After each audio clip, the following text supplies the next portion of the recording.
Hola, queridas amigas y amigos de nuestro canal de YouTube En Salida. Estamos de nuevo con ustedes. Esta vez, por primera vez en mi vida, voy a repetir con un invitado como es el padre Miguel Cordero, pues su primera intervención tuvo muchísimas visualizaciones y muchas preguntas que hicieron. Entonces hemos querido volver a repetir un poco, a estar con el padre Miguel, porque esto no es una entrevista, sino una conversación, para que el padre nos hable un poquito y responda algunas de las preguntas que se han hecho a través del canal de YouTube, ¿no? Entre las preguntas, bueno, bienvenido de nuevo, padre.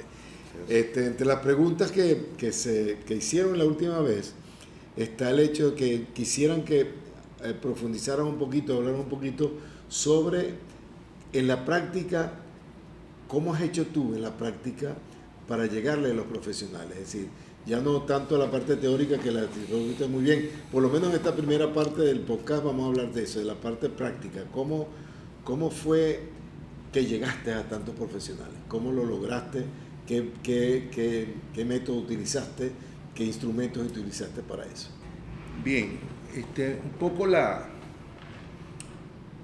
estrategia que se utilizó, primero tiene que ver en la forma como nosotros comprendemos hoy en día la sociedad y el mundo.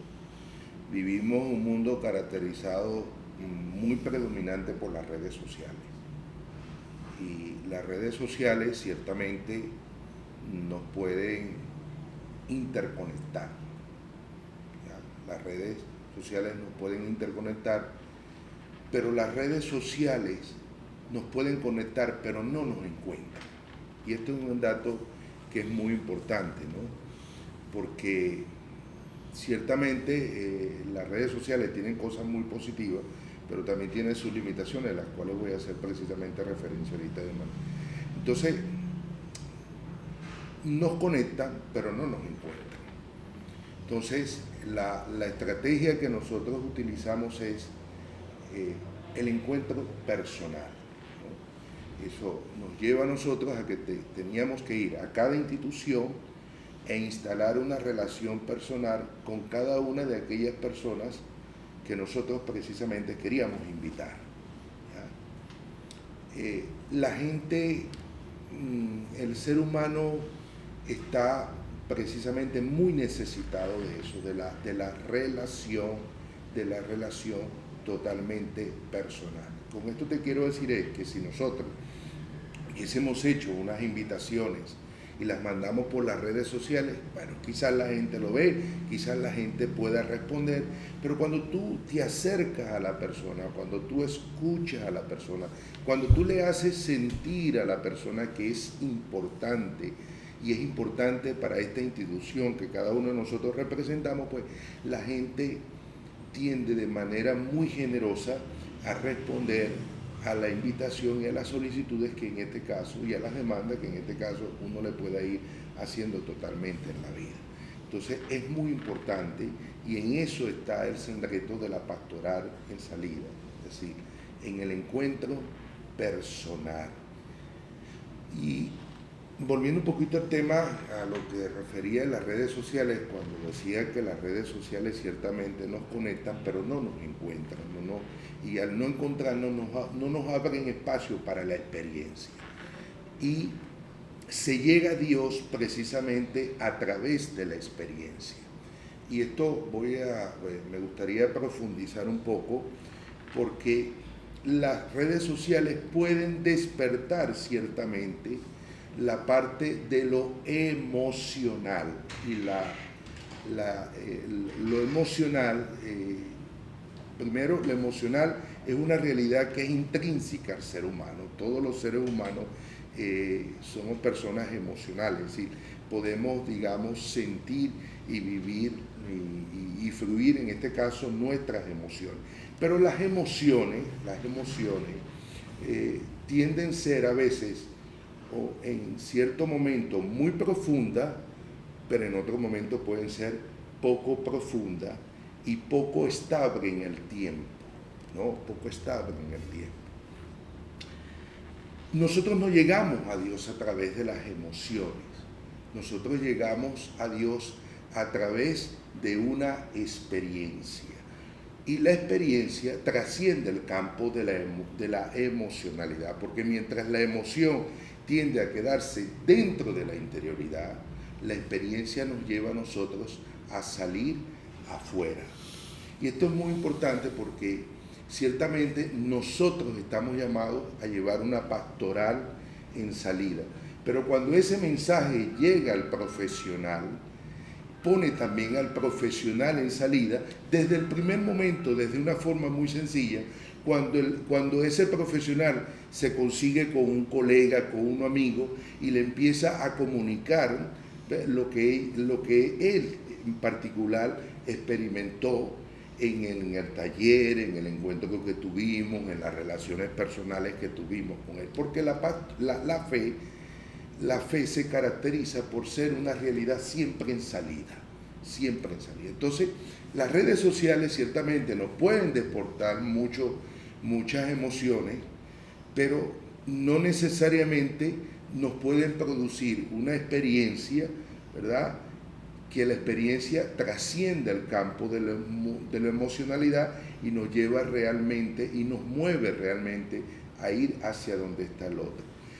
No sé si es una oración de San Francisco Javier que dice, cuando él dice, no me mueve, Señor, el cielo que me tienes prometido, no me mueve, Señor, el infierno que tan temido. Es decir, no, cuando él dice, no me mueve, es decir, él está haciendo a una experiencia de fe que lo lleva precisamente a salir de sí mismo. Y eso solamente es posible si se trasciende el campo de la emocionalidad, que a veces puede ser en un momento muy profunda, a veces puede ser poco profunda, pero no son sostenibles realmente en el tiempo, ¿no?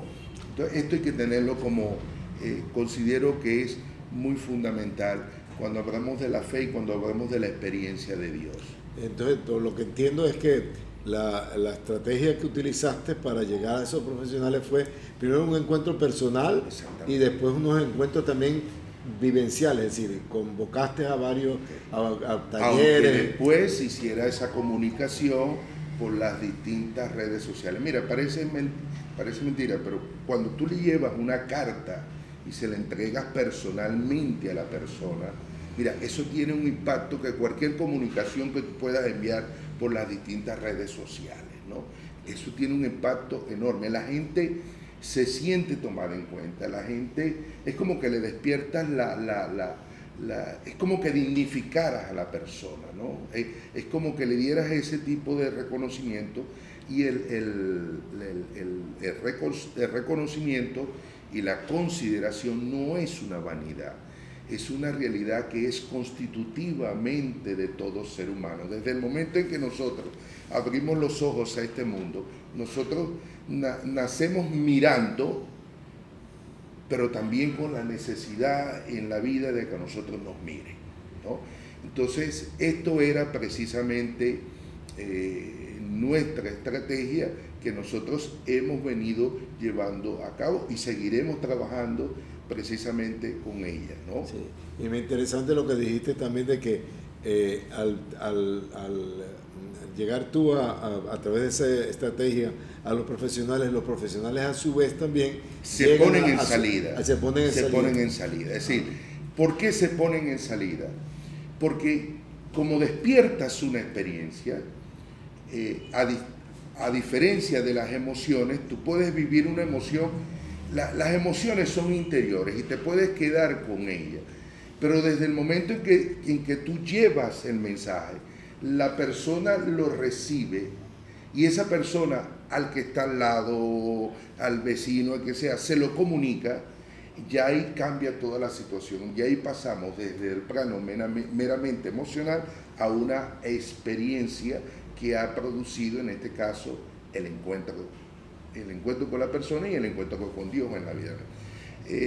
Hay un texto, ahí utilizando un poquito lo que dicen los biblistas, la desmitificación de los textos, ¿no? Cuando dice que los discípulos estaban trabajando las redes y Jesús los llama, ¿no? y ellos dejaron las redes inmediatamente, siguen a Jesús. Si uno ve el texto así de manera literal, uno puede decir, bueno, a lo mejor estos tipos no querían trabajar o en el fondo realmente no estaban haciendo nada. No. El texto lo dice muy bien, eran precisamente trabajadores. Entonces debemos, y ahí entra la desmitificación, debemos suponer que antes de ese llamado, la persona ha tenido que escuchar algo de Jesús que lo ha movido. Es decir, esa respuesta a seguir a Jesús no nace precisamente, sino única y llanamente a través de una experiencia. Esa es a veces la observación que yo hago cuando hacemos referencia a lo que decimos los avivamientos. Hay que tener mucho cuidado con eso. O sea, los avivamientos no son experiencias de Dios. Los avivamientos pueden quedar dentro del plano emocional. Los avivamientos se transforman en experiencia de Dios cuando el sujeto lo que siente lo mueve precisamente a salir de sí mismo. Eso lo tenemos que comprender perfectamente, porque si no tendemos a puro sentimiento, pura emoción. Que propio, la vez pasada decíamos que yo daba una pequeña explicación un poquito histórica, ¿no?, de cómo hemos pasado en un momento de lo puramente racional a lo puramente emocional. Es decir, hacía por ejemplo referencia a las dos grandes guerras mundiales que ponen en entredicho, digamos, todo el avance técnico, científico, toda esa imagen del pensamiento de la ilustración, que era la racionalidad, ¿no? Entonces pone entredicho porque es como que el ser humano se preguntaba, bueno, y esto no era lo que precisamente iba a terminar haciendo al hombre más feliz, respondiendo precisamente a todo, y cómo es posible que lleguemos a esta situación. Eso dentro de la cultura llevó a que pasemos desde lo racional a lo emocional, y así ahorita en estos momentos no solamente pasa la cultura, sino que nosotros como parte también de la cultura, pues eso nos ha impactado también a nosotros. Entonces, si antes nos preocupábamos por la racionalización de la fe de manera tan extrema, ahora hemos pasado al otro extremo, a la emocionalidad de la fe. Entonces, la idea de una pastoral en salida es cómo llegamos a nosotros a complementar la racionalidad de la fe, o sea, que demos razón de nuestra fe, pero también que esa racionalidad de la fe toque la parte también interior, emocional, que nos transforme totalmente, ¿no? Estos dos elementos deben ir sumamente totalmente unidos y de la mano cuando nosotros precisamente queremos llevar una pastoral totalmente en salida, porque si no, estaríamos, si no se racionaliza la fe, si no se da razón de la fe, entonces estaríamos frente a una vivencia religiosa totalmente agnóstica, ¿ya? Si no se racionaliza. Y si nos quedamos solamente dentro del ámbito de la racionalidad, entonces estaríamos frente a una fe meramente doctrinal e intelectual, pero que no toca y no transforma toda la persona humana. Y entendemos perfectamente que el cristianismo pues es una opción de vida, y en esa opción de vida tanto lo racional como lo interior de la persona humana, lo sentimental y lo emocional, son elementos que totalmente se complementan. Por cierto, que ya vamos terminando, pero te voy a pedir antes de terminar, que conversando antes del podcast y ahorita por lo que dijiste, la Universidad Católica Andrés Bello sacó un artículo, hizo un estudio sobre la religiosidad en Venezuela, ¿okay? La religiosidad popular. ¿Tú lo has leído? Sí. Dándome estuve leyendo, se llama sociografía religiosa, ¿no? Sociografía religiosa. Bueno, lo primero que te quiero decir es que cuando vi el artículo, cuando lo leí, pues se me vino en la mente la sociología de la religión, y específicamente a Durkheim, que trata de buscar una explicación de la religión desde lo meramente sociológico. Si yo trato de buscar una explicación desde lo meramente sociológico de la religiosidad, entonces cabe precisamente el estudio de la universidad desde la ciencia social, que bajo unos datos meramente estadísticos yo puedo hacer ciertos cálculos precisamente en el futuro.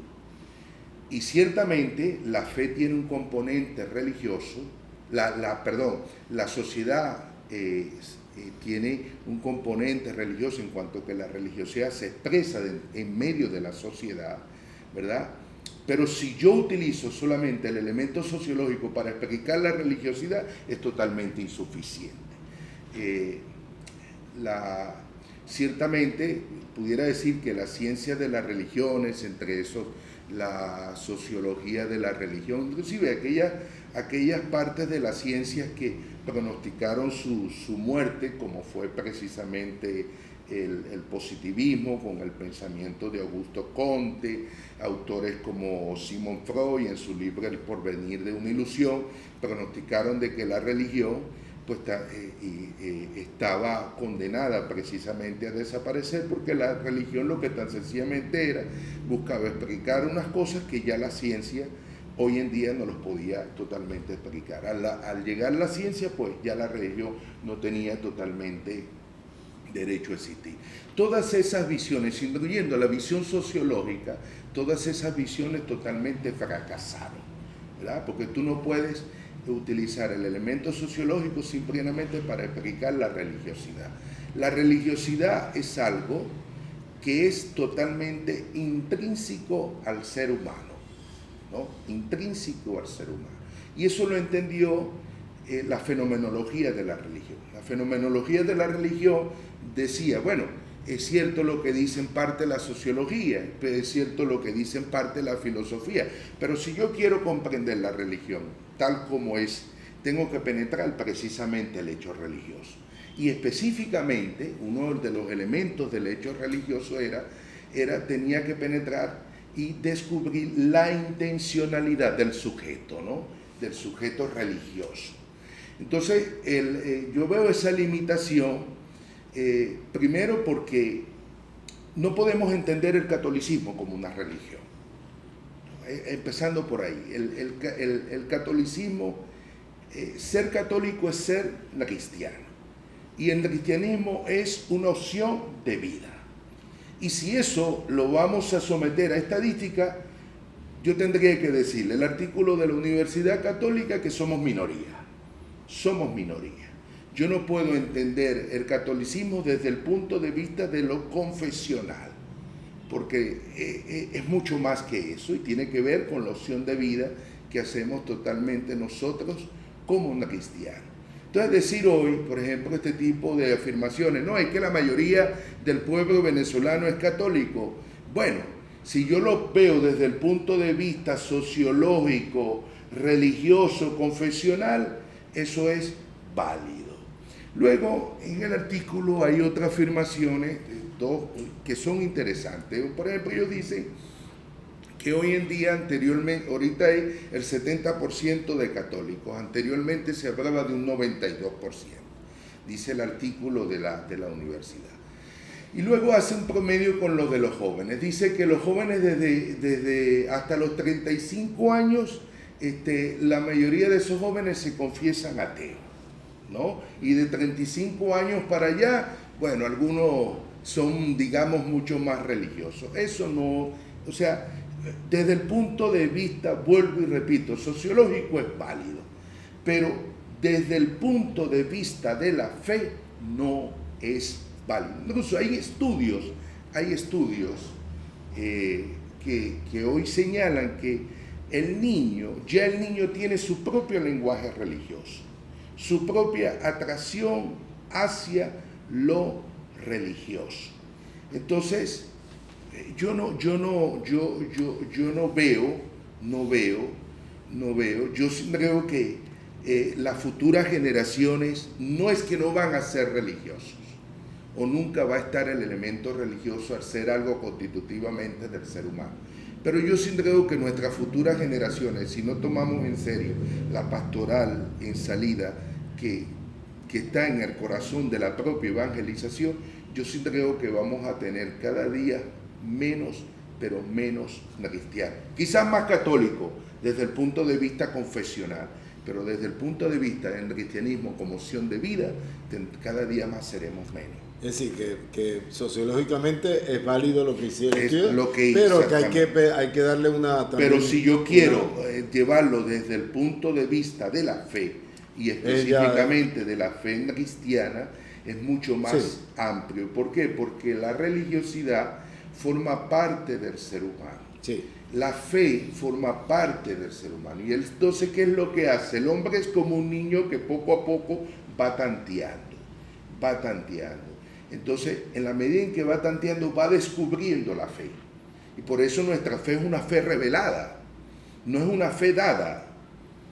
Es una fe que se va revelando, que el ser humano va precisamente en la vida descubriendo. Fíjate lo de la contradicción, ¿no? Entonces luego sigue el artículo que hay en una temática que llamamos el sincretismo religioso. Entonces, ¿cómo es posible que tú me digas a mí que el 70%, el 72% es católico, pero resulta que muchos de esos católicos, tú estás diciendo en el artículo, también acuden a otras confesiones religiosas, entre eso, por ejemplo, la santería, y que eso produce un tipo de sincretismo religioso? O sea, ya eso de por sí es un dato que lo puedes medir desde el punto de vista sociológico, pero no desde el punto de vista de la fe cristiana. Porque dentro de la fe cristiana entonces se está cayendo en algo que nosotros llamamos la idolatría. Estás cayendo, por decir un ejemplo, en el caso del que ellos están haciendo referencia, en el caso de la santería, que es una religión totalmente animista y tiene algo en cierta forma también de fetichismo, ¿no? Entonces, desde el punto de las ciencias sociales, tal cual como lo plantea el artículo, es válido. Pero si yo quiero comprender la fe es un elemento mucho más complejo que quedarnos en lo meramente sociológico. No se puede simplemente medir así con una encuesta. Pero bueno, por lo menos gracias te doy por lo... Bueno, yo por lo menos quisiera ahorita aprovechar, ahorita en estos momentos estamos a nivel de los profesionales universitarios, estamos vamos a comenzar, Dios mediante, el 10 de mayo, un proyecto inspirado en el Sínodo de los Obispos del año 2008 y tiene que ver, en el Concilio Vaticano II, que tiene que ver con la importancia de la animación bíblica de nuestras comunidades. Es decir, la palabra de Dios no puede ser un añadido dentro de la pastoral, sino tiene que ser la fuente, el alimento que inspire y mueva toda nuestra pastoral, en este caso toda nuestra pastoral diocesana. ¿Sí? Estamos trabajando en función a eso. Estamos trabajando también para los profesionales, posiblemente Dios mediante, esperemos que así sea. Vamos a trabajar un proyecto y será nuestra segunda asamblea de profesionales universitarios, espero invitarlo y rezarle a Dios para que se dé, que tiene que ver con el tema del transhumanismo. Es decir, si hace unos años atrás nosotros en Occidente se hacía referencia al post-cristianismo, hoy ya ni siquiera se está hablando del post-cristianismo, sino se está hablando del post-humanismo. Y esto es muy triste porque entenderán al ser humano como un conglomerado de células meramente complejas, ¿no? Es algo sumamente grave. Entonces, esta parte es interesante porque podemos, sin lugar a dudas, puedo afirmar de que desde el primer momento negar a Dios, la negación de Dios en la historia, está trayendo como consecuencia, en este caso, la negación del mismo hombre y de su dignidad. El hombre ya no solamente ya no solamente es persona, sino que es una especie más. Y por supuesto, y si en relación a la naturaleza, es una materia más dentro de todo el universo que está compuesto, digamos, por la materia humana. Y por último, estamos preparando un proyecto interesantísimo porque queremos dar un aporte a nuestro seminario provincial de Cumaná, que tiene que ver con el tema de la cultura del abuso, ¿no? Es interesante porque lo primero que tenemos en lo que gira el proyecto, la gran interrogante del proyecto es, bueno, si es lícito que podamos hablar de una cultura del abuso. Y por supuesto es lícito hablar de una cultura del abuso, pero si quiero atacar la cultura del abuso tengo que entenderlo como una realidad totalmente compleja. Antes de llegar al elemento de materializarse eso y convertirse en una cultura del abuso, tiene que haber toda una serie de procedimientos anterior a eso, que es necesario conocerlo si queremos realmente atacar la cultura del abuso. Porque si nos quedamos simplemente en la cultura del abuso, entonces vamos a verlo desde el punto de vista delictivo, de que en la cultura hay ciertas anomalías que necesitan, que para ser curadas se necesita en este caso la norma y la imposición canónica de castigo, ¿no? Entonces, esa visión de la meramente cultural, pues, es como que vemos la cultura así, bueno, y que esto se corrige con norma y con ley. Y sin embargo, si lo vemos desde la complejidad del hecho, podemos darnos cuenta que hay una serie de procesos que nosotros tenemos que conocer si queremos realmente atacar el problema del abuso. Y eso tiene que ver, y esta es la propuesta de nuestro proyecto, ayudar a nuestros seminaristas en la formación psicoafectiva para que puedan vivir más plácidamente la opción celibataria. Muy bien, muchas gracias. Te pueden dar cuenta que esta conversación con el Padre Miguel es muy fructífera porque hemos hablado de todo. Dios te pague, muchas gracias por estar. Y que ya saben, recuerden, denle al corazoncito, a la manito y suscríbanse a nuestro canal, que lo que estamos tratando de hacer es mostrar cómo la iglesia sí está en salida en muchos actos que se están realizando.